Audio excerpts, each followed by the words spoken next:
Bonjour à tous. Aujourd'hui, nous sommes donc le 20 janvier. Je souhaite d'ailleurs la bonne fête à tous les Sébastien. Voilou, bon, moi j'ai souhaité hier parce que ça souhaite la veille quand on est extrêmement bien élevé au Sébastien que je connais, mais on peut quand même le faire encore aujourd'hui au Sébastien qu'on connaît pas. Voilà. Donc aujourd'hui, je vais vous parler d'une chanson. Alors ça a été, c'est un peu difficile en fait de faire le choix dans le répertoire immense de Nina Simone, puisque c'est une chanson interprétée par Nina Simone que j'ai choisie. Et je me suis dit, je vais leur parler de la chanson qui, moi, me sert lors des petits coups de blues qu'on a, vous savez, cette petite mélancolie qui vous prend pour des choses parfois concrètes, hein, des petits problèmes, des soucis de santé, des soucis d'argent, des problèmes avec les enfants, ce genre de trucs, et dont on veut sortir rapidement. Parce qu'il y a aussi l'autre mélancolie, celle qui est une mélancolie, je dirais, plus amoureuse, où là, on se laisse happer par des musiques, où on va pas en sortir. Moi, j'ai eu ma grande époque Barbara, je ne peux plus.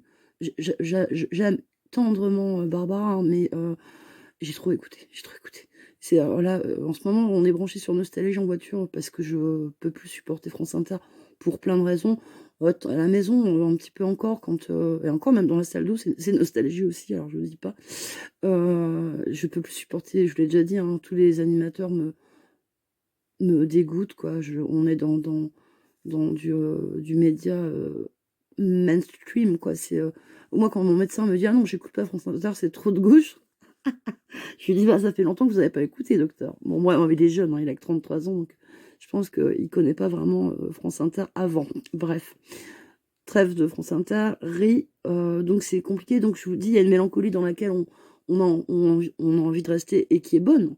Vous savez, quand on est dans un désespoir amoureux, ou qu'on est très amoureux aussi.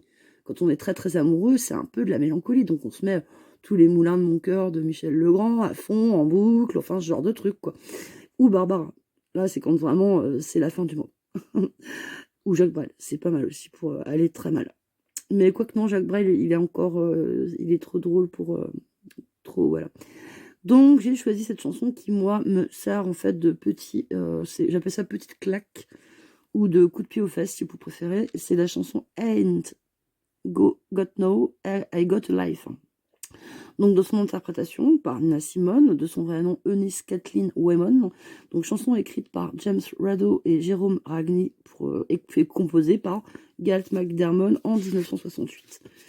Alors, donc, je vous ai avoué que c'était ma petite chanson fétiche pour la petite claque nécessaire que je m'impose pour réaliser la chance que j'ai au-delà de mes petits soucis quotidiens, du quotidien, qui ne sont pas si graves, au regard du bonheur d'être en vie et d'avoir ce que j'aime en vie.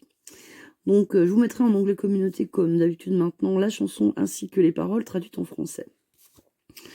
Donc, je vous disais, ça a été compliqué. Hier soir, on a eu une discussion, c'était intéressant avec Nicolas sur quelle musique, machin. Et à un moment donné, il me dit, bah tiens, tu pourrais leur parler de Imagine de John Lennon. Et là, j'ai dit, alors là, non.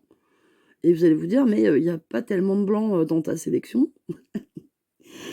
Et il me dit, bah pourquoi t'aimes plus John Lennon? Si, j'aime toujours John Lennon, la question n'est pas là. Simplement, j'ai aimé, d'ailleurs, quand j'ai rencontré mon ex-mari en 1989, j'avais l'affiche de cinéma, mais format vraiment ciné, c'est-à-dire, vous savez, le truc en plusieurs parties qui prend un pan de mur entier. Heureusement, les plafonds étaient très hauts, que ma mère m'avait gentiment offert, parce que j'étais fanatique absolue des Beatles, de John Lennon.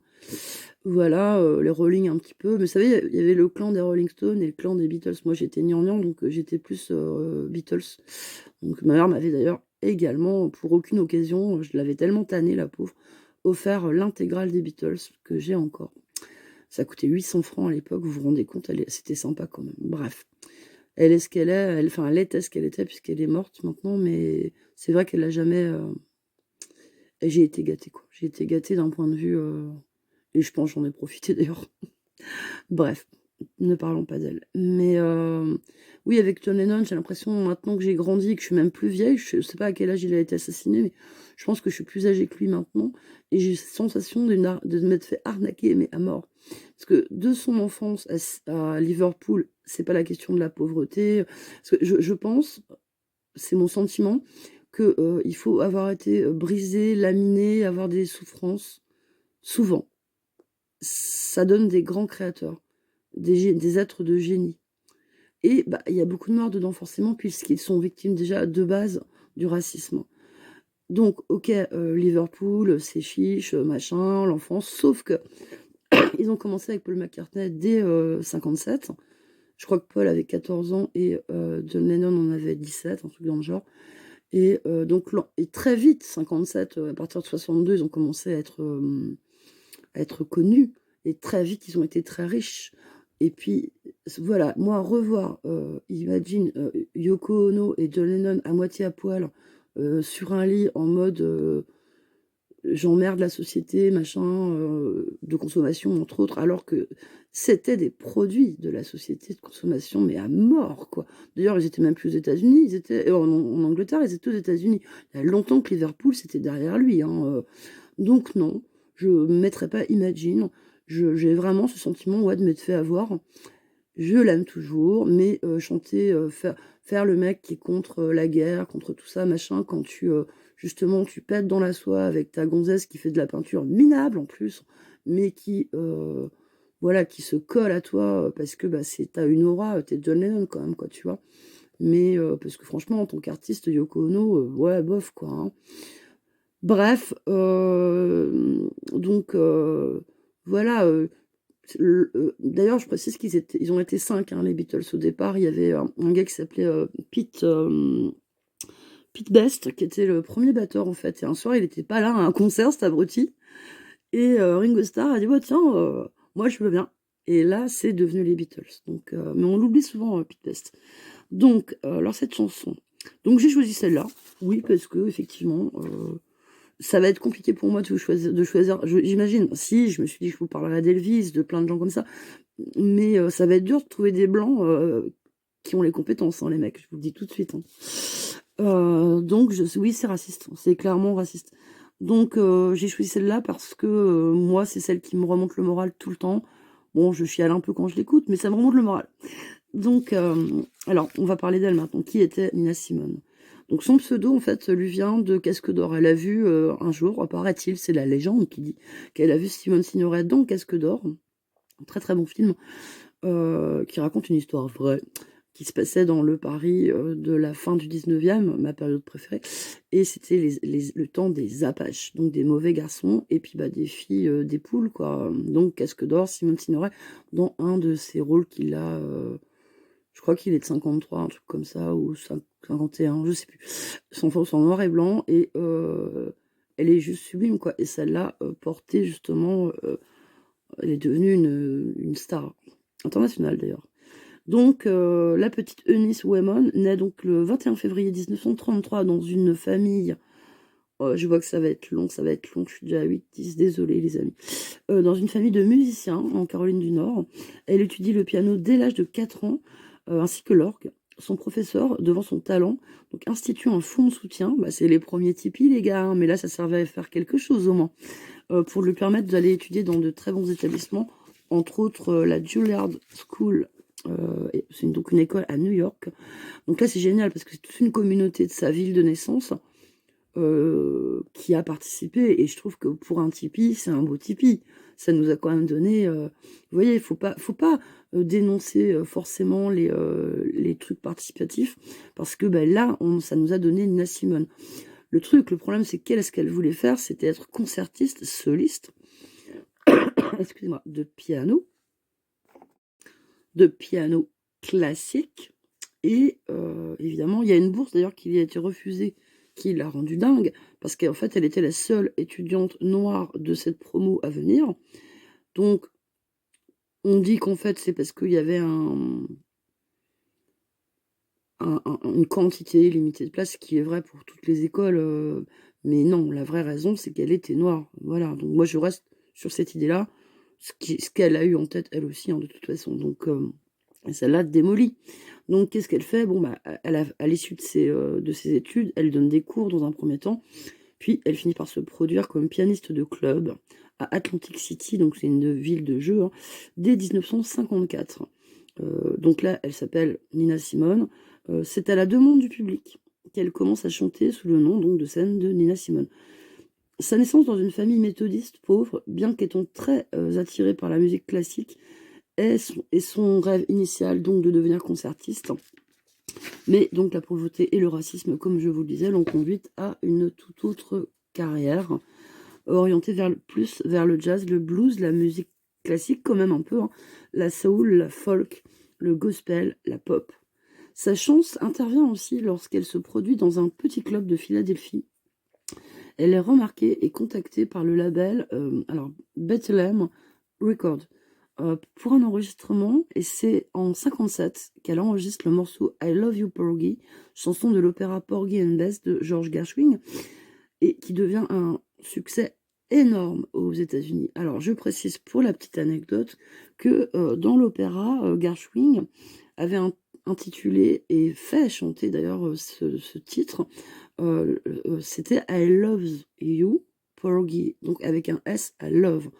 Or, en fait, c'est ce qu'on appelle du petit nègre. Alors, c'est pas, je ne dis pas de gros mots, c'était une façon de mal faire parler la chanteuse, l'interprète de toute façon, puisque c'est sur une histoire d'amour entre noirs, entre personnes de couleur, Porgy and Bess, et elle a refusé.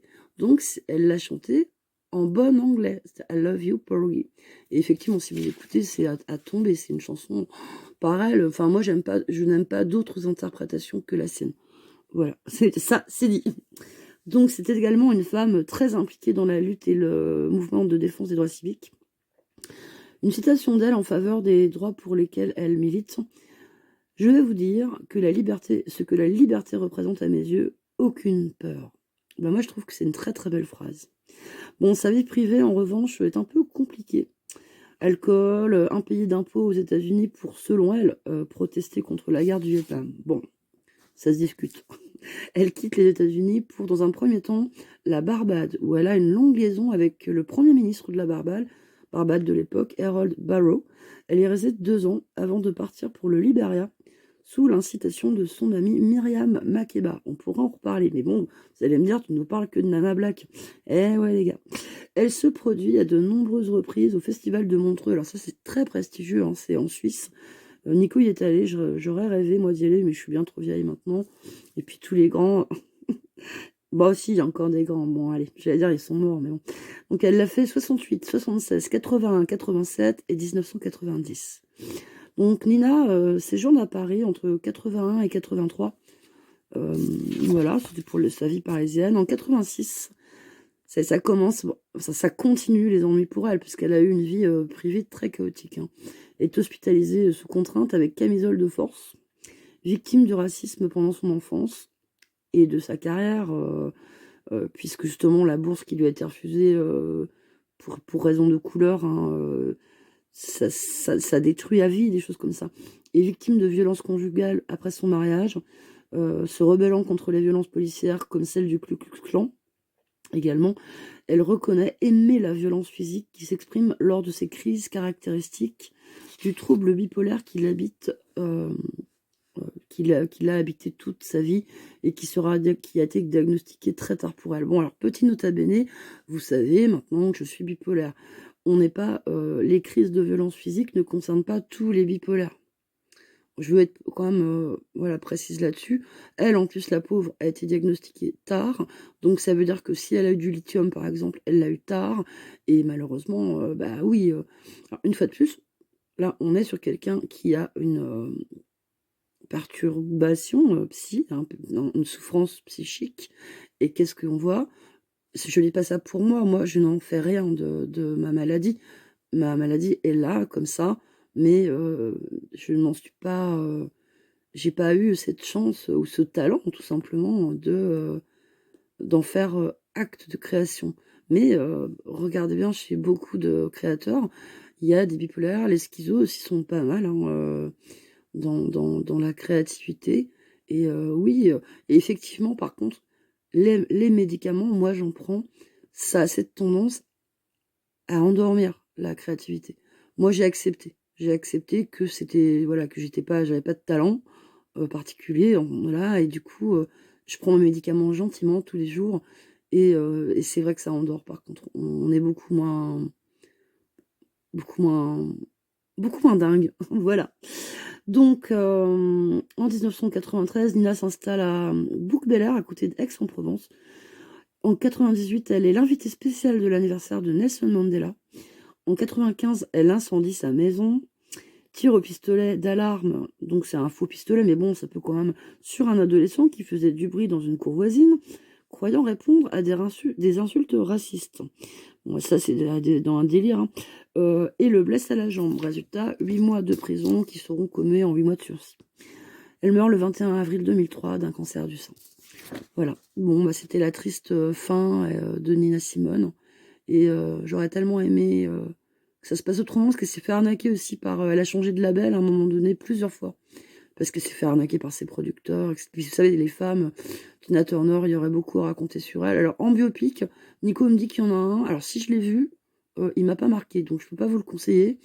En revanche, vous pouvez regarder celui sur Ray Charles qui s'appelle Ray. Voilà, pas chercher plus loin. Et celui sur Tina Turner aussi était pas mal, d'une moins bonne facture, mais qui s'appelle Tina. Hein, on peut chercher midi à 14h. Mais sur Nina Simone, bon, Nico me dit si, je suis sûre qu'il y en a un. Bon, si ça vous intéresse, faites vos propres recherches. Voilà, c'était pour ma contribution à l'histoire de Nina Simone. Et je vous embrasse très fort. Je vous souhaite une bonne semaine à tous. À bientôt.